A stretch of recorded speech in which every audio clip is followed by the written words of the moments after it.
Premonição é uma franquia de terror de sucesso tão amada que já completou 25 anos com 6 filmes até o momento. Mas você sabia ou conhecia as muitas ideias, roteiros e histórias descartadas que nunca chegaram a virar filmes? E aqui vocês vão descobrir tudo na 4ª temporada, Sequências Perdidas de Premonição. Sejam bem-vindos a Sequências Perdidas de Premonição. E começando então com o roteiro datado de 1994, escrito por Jeffrey Reddick, o criador da franquia, que originalmente seria um episódio de Arquivo X na sua 2ª temporada. Arquivo X é uma série procedural de drama e ficção científica que conta com casos da semana, envolvendo fatos inexplicáveis. Os casos são resolvidos por 2 agentes do FBI.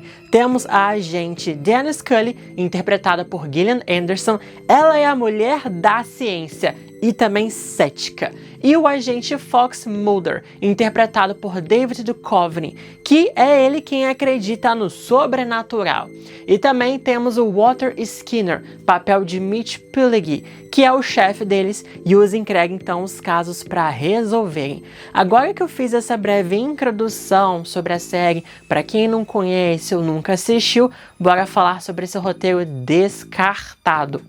O episódio já começaria dentro do avião, o famoso voo 180, e vimos primeiramente o casal Mônica e Josh, onde ela discutia com ele sobre ele ter deixado uma menina dormir na mesma cama que ele depois de uma festa.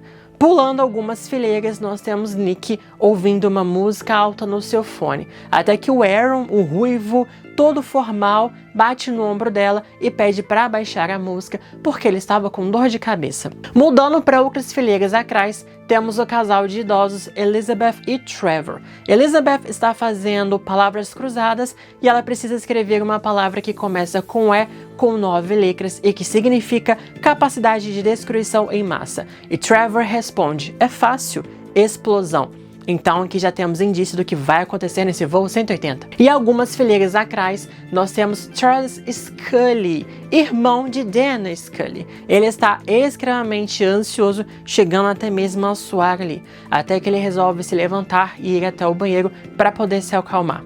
No banheiro, então, ele tenta respirar fundo, joga água em seu rosto, mas há algo realmente o incomodando e ele não sabe o que é.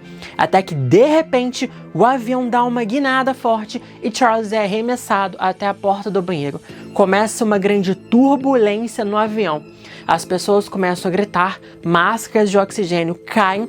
Charles ouve uma grande explosão e assim que sai do banheiro, vê uma bola de fogo consumindo todo o avião, até que ele próprio é consumido por esse fogo e ouvimos o seu grito. Mas tudo era simplesmente um sonho.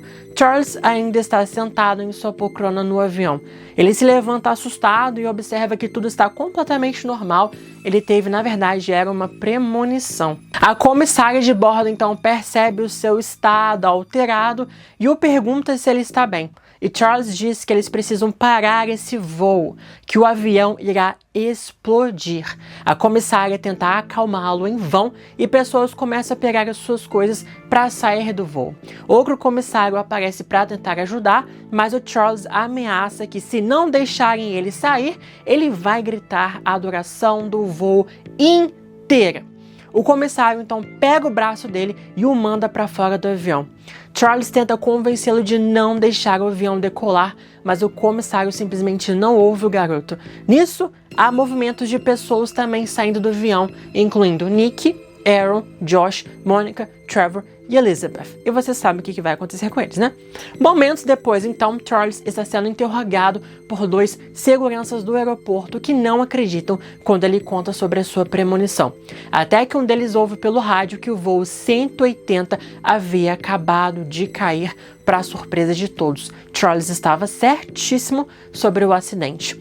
2 meses então se passam depois da queda do avião, Mônica está com suas amigas na estação de metrô, todas ali bem vestidas para curtir a noite na cidade. As duas amigas vão pegar um trem e ficam preocupadas em deixar Mônica sozinha. Mas ela diz que tá tudo bem porque o Josh a está esperando numa outra estação.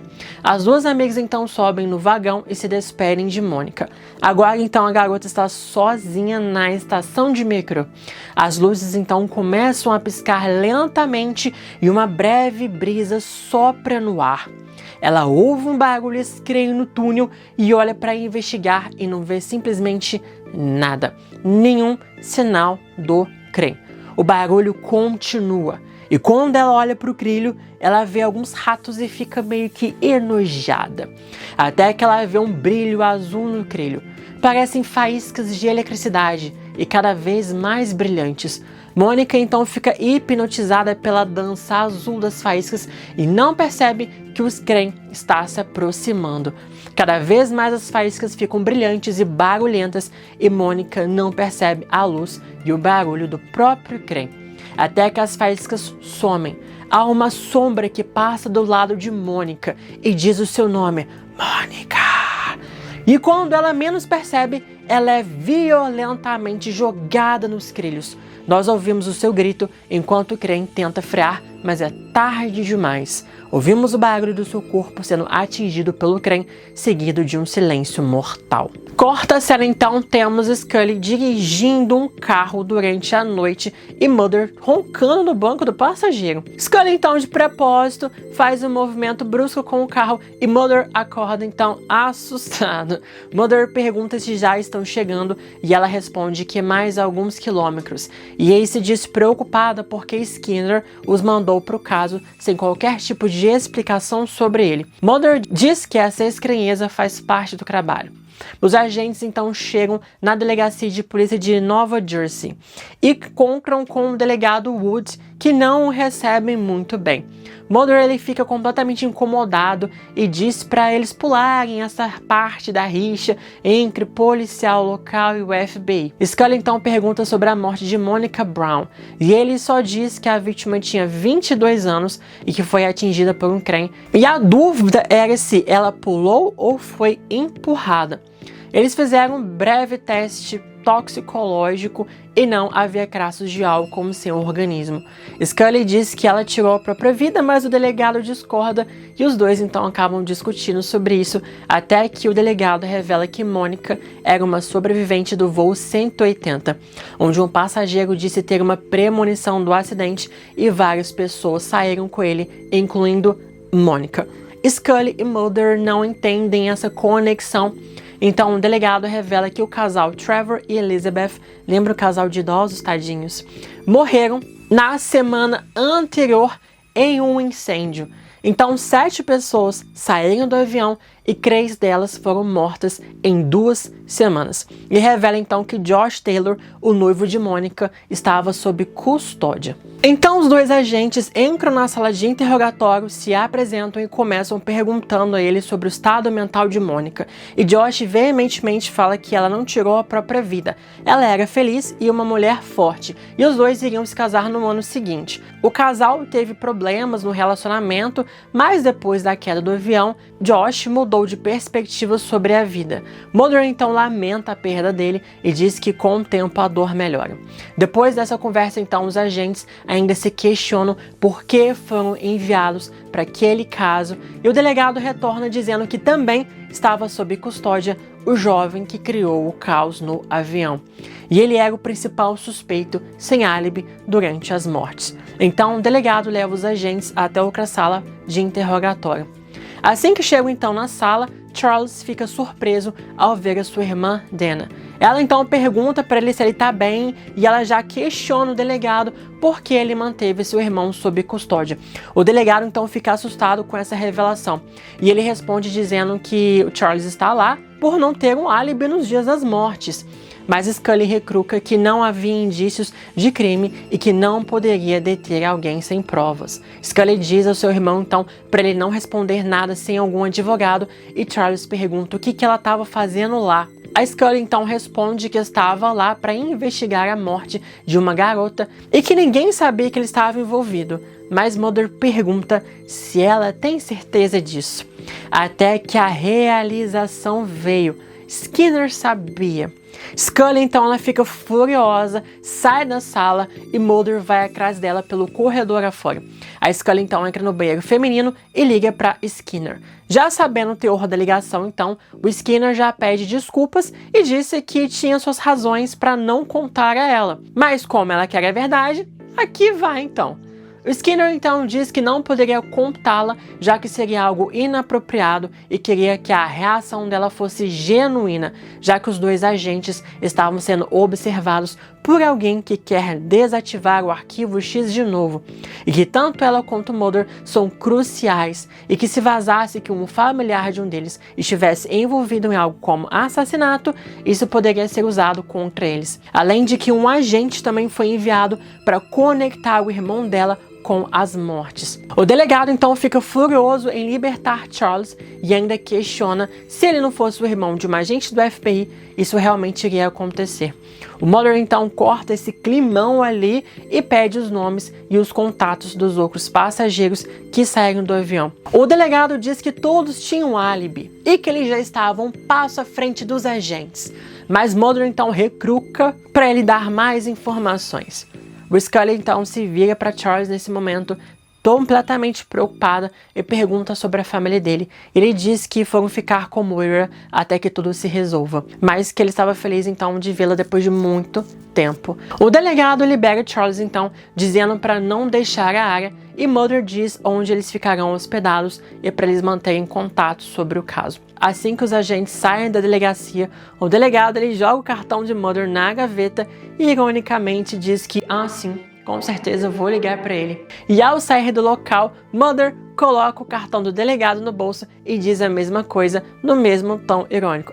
Com certeza eu vou ligar para ele. E enquanto então, eles vão até o carro, um homem estranho de olhos azuis, vestindo sobretudo preto e com cicatriz no rosto, esbarra em Scully, que fica indignada, mas pergunta a Charles se ele já viu esse homem antes. E ele responde que não. Na casa então de Charles, Scully vê uma foto da família num piquenique e diz que se lembra desse momento e que sente falta disso, de como as coisas eram muito mais simples naquela época.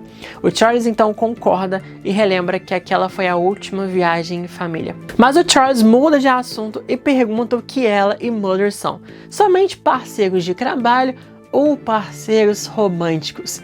E a sua irmã responde só de trabalho, mas são interrompidos por Mulder, que pergunta a Charles sobre o que aconteceu no avião, se ele só pressentiu que ia acontecer o acidente ou se ele realmente viu essa premonição.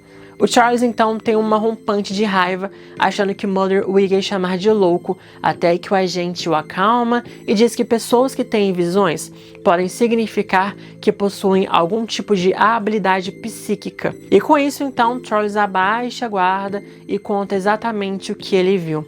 Mulder então pergunta se ele já teve algum tipo de premonição antes e ele diz que sim, com a sua outra irmã Melissa, 3 semanas antes dela ser baleada e morrer. Ele teve uma premonição de que o ônibus que ele iria viajar iria perder o controle na estrada chuvosa e iria bater numa vala.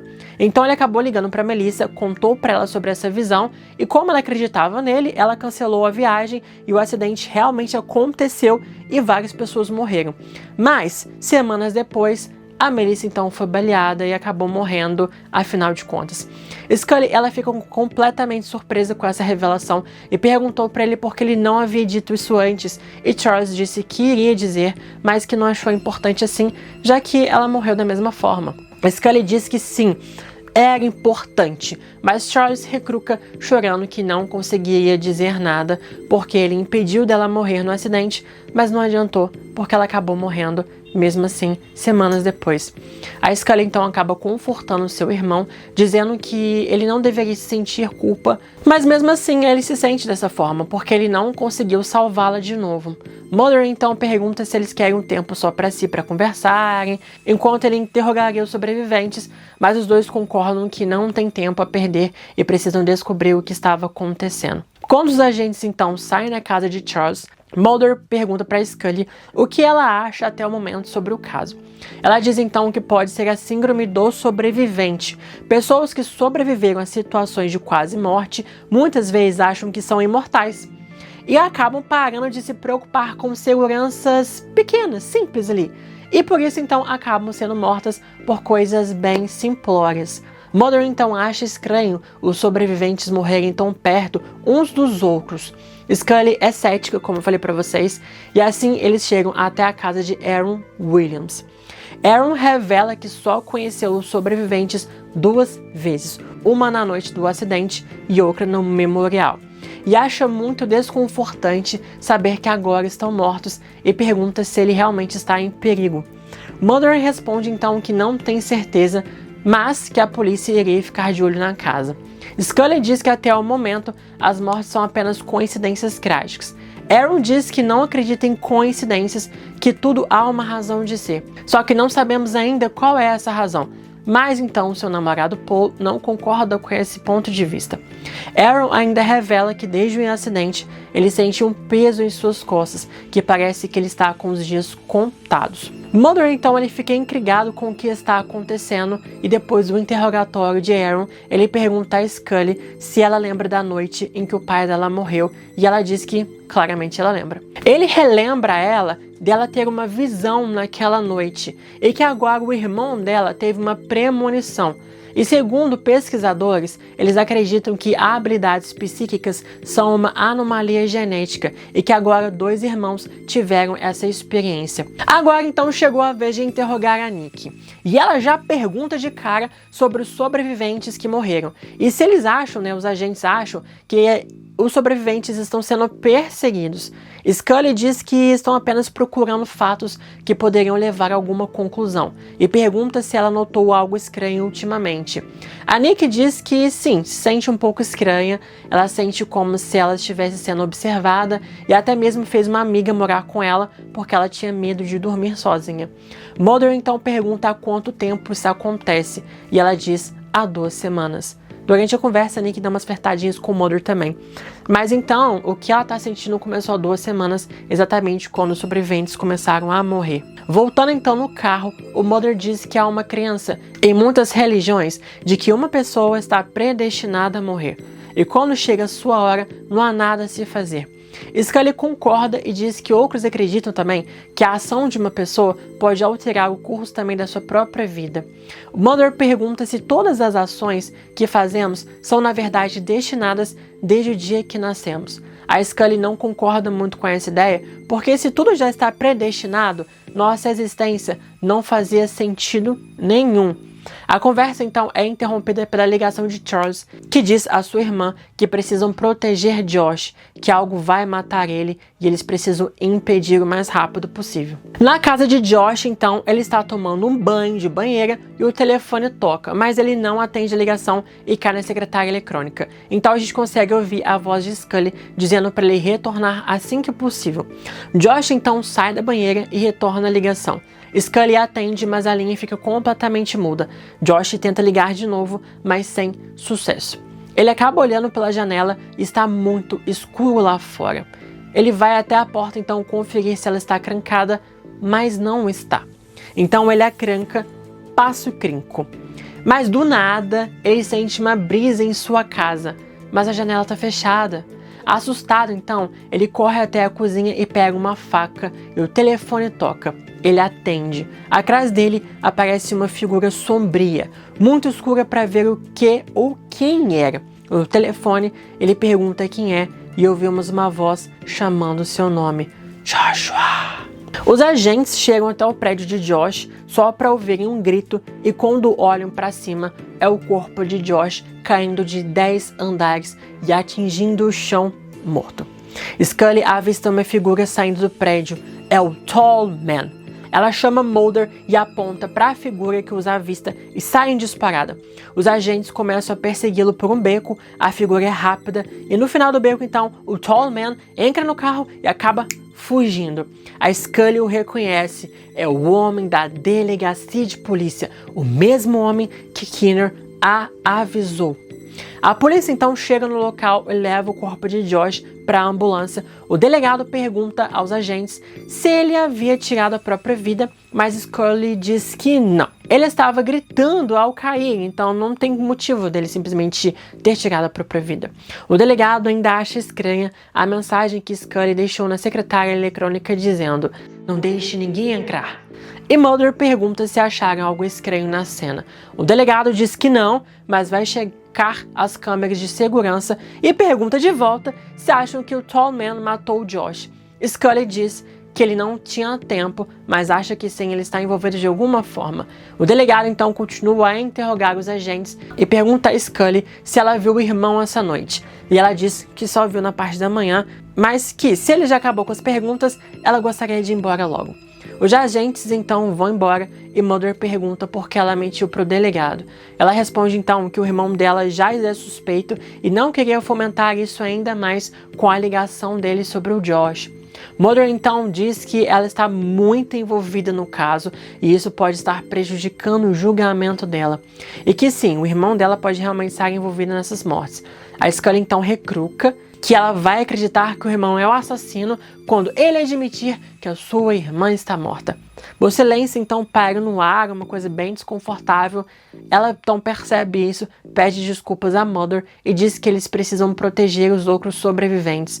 Scully acha melhor então deixar todos sob custódia e ele acaba concordando.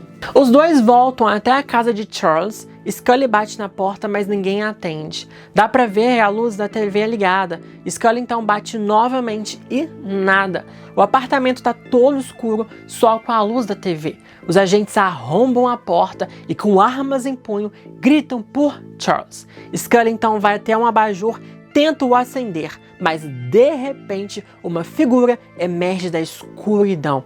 Empurra então Mulder pelas costas, que sai voando pela sala e atinge a TV. Agora com o apartamento todo escuro, há uma luta entre Mulder e a figura.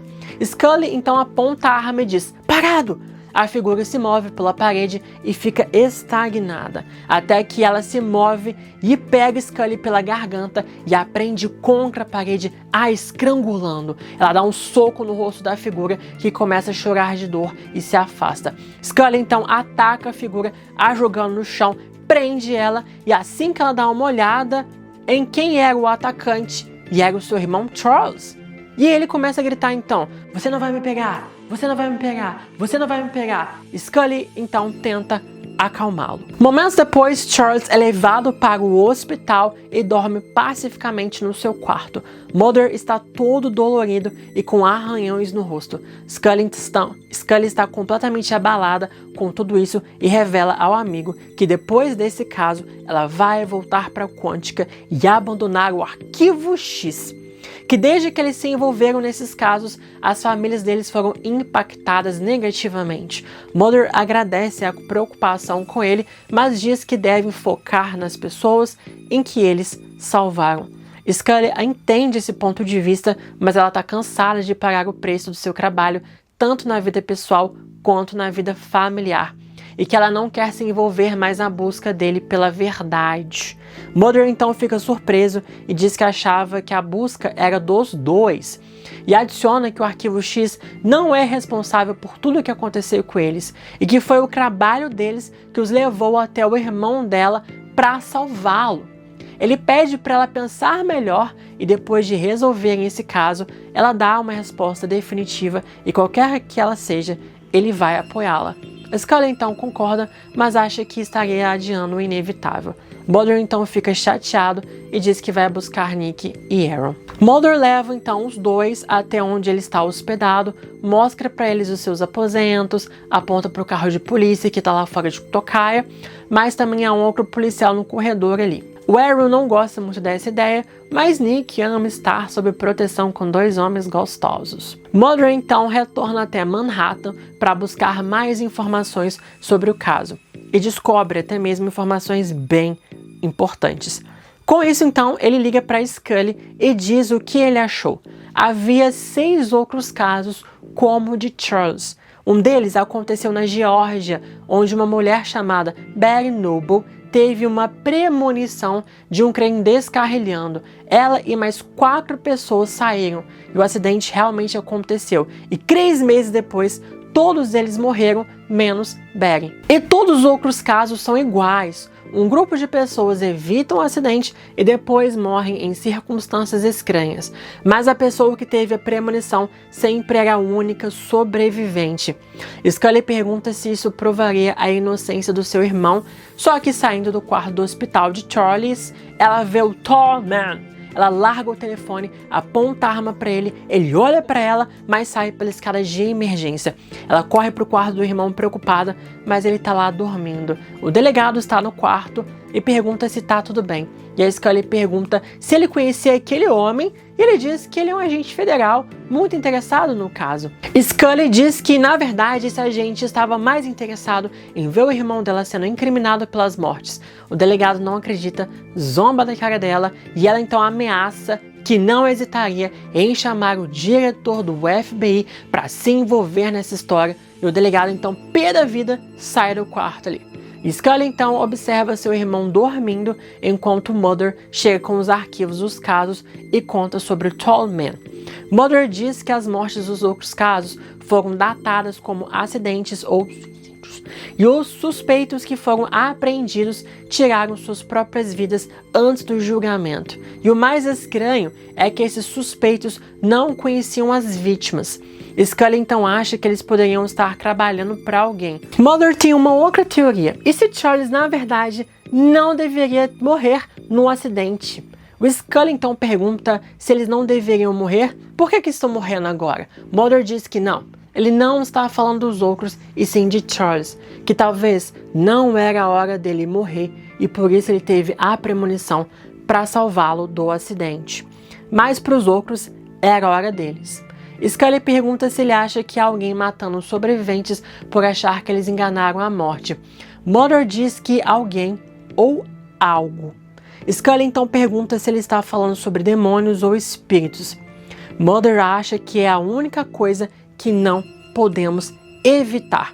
Então Scully, surpresa, pergunta se ele acha que a própria morte está os matando, mas que a morte não é um ser senciente. Mother só recruca. Como sabemos disso? Ao olhar então os arquivos, a Scully descobre que 2 dos suspeitos presos dos outros casos tiveram experiências de quase morte. Um deles foi no dia 15 de junho. Christina Searcy esteve num acidente de barco e foi revivida pelos paramédicos. A data coincide com um acidente de trem na Geórgia.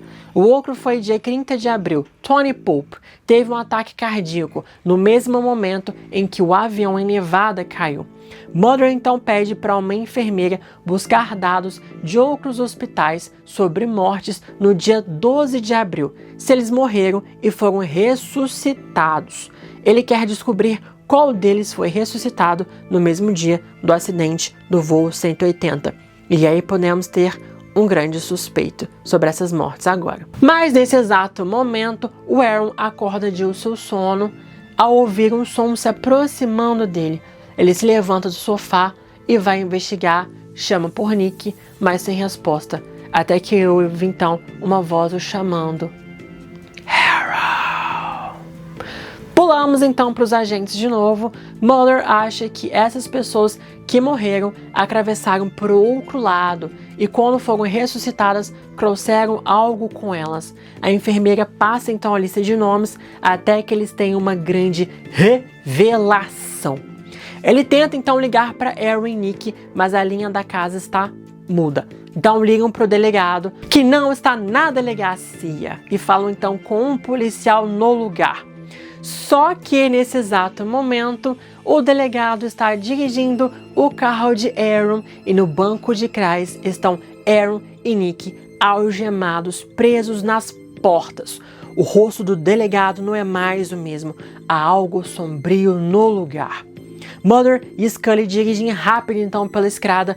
Mulder está no telefone pedindo para um policial fazer barricadas nas duas saídas da interestadual e pede então para procurarem um carro modelo Thunderbolt 57, o modelo do carro de Aaron. Scully está com o mapa em mãos, eles conseguiram rastrear o delegado e sabem para onde ele poderia ir. Corta então de novo para Aaron no carro, perguntando por que o delegado está fazendo isso. E ele então responde com aquela voz sussurrante: para acertar as coisas. Mulder e Scully chegam na ponte antiga. Eles têm certeza de que é lá que o delegado irá forjar as mortes de Aaron e Nick. Eles fazem então uma barreira na ponte e eles realmente estavam certos. Lá está o carro de Aaron chegando. O delegado também os avista e começa a dar meia volta. Aaron então aproveita a situação e dá um chute na poltrona do delegado, que o pressiona tão forte que não consegue se mover. O carro perde o controle e bate no guarda-corpo da ponte. O delegado consegue pegar sua arma e aponta para Nick. Aaron liberta o delegado então e os agentes chegam e apontam a arma para ele. Ele então sai do carro, mas há um vazamento do tanque de gás que se rompeu com a batida. Mulder pergunta para o delegado quem ele era e ele responde: vocês dois sabem, eu fiquei tão perto de reivindicar vocês várias e várias vezes. O delegado vai retornando ao carro para matar Aaron e Nick. Scully atira no ombro dele, mas nada acontece. Os agentes abrem fogo, atirando várias e várias vezes, mas mesmo assim nenhum efeito. O delegado percebe o vazamento do gás, atira no tanque e o carro explode. Aaron e Nick então são queimados e morrem. A explosão também atinge o delegado, que rompe em chamas. Uma sombra se forma saindo do corpo dele e depois desaparece na escuridão. Os agentes então estão petrificados com o que acabou de acontecer. A própria morte possuiu o delegado para matar os sobreviventes do voo 180. Quando o delegado foi ressuscitado, algo realmente voltou com ele do mundo dos mortos, a própria morte. E agora ela parou todas as arestas e conseguiu o seu objetivo. Então corta para Mulder, que está no carro. Scully e Charles estão se despedindo.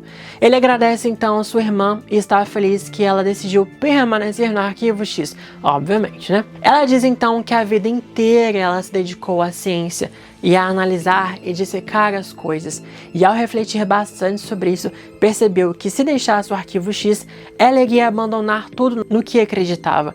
Charles diz que sabia que ela não sairia e ela brinca se ele teve uma outra premonição. Ele diz que não, mas que a conhecia muito bem. Os dois se despedem e Scully entra no carro e os agentes vão embora. Numa cena extra, então, temos o vilão Cigarette Smoking Man sentado num carro. Ele não está nada feliz não, viu? Ouvimos ele dizer que a missão foi um fracasso, que Charles não foi incriminado e que os outros não vão gostar disso. O Tall Man, sentado ao lado dele, diz que tentou plantar uma prova na casa de Josh que incriminaria Charles, mas o delegado fingiu que não a encontrou e não entende o porquê. Cigarette Smoking Man pondera a situação e, como era a primeira missão do Tall Man, ele receberia um aviso, mas que isso ainda teria consequências. Cigarette Smoking Man sai do carro e vemos ele desaparecer pela noite adentro. Gente, sinceramente amei esse roteiro. A leitura foi super rápida, porque realmente assim me prendeu genuinamente.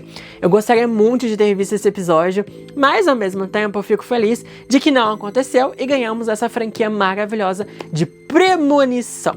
E aí, o que vocês acham? Queriam ter visto esse episódio também? O que acharam dessa história? Bem intrigante, não é mesmo? Então, esse foi o iniciozinho da franquia Premonição. E aí eu vou passar para vocês, então, pra gente poder ver como que ela evoluiu até chegarmos no filme final. Comentem aqui, então, galera, o que acharam. Se inscrevam no canal, deixem um like no vídeo, que semana que vem temos o argumento original do primeiro Premonição, em que a morte induzia os sobreviventes do voo 180 a tirarem suas próprias vidas com alucinações macabras. Death doesn't like to be cheated.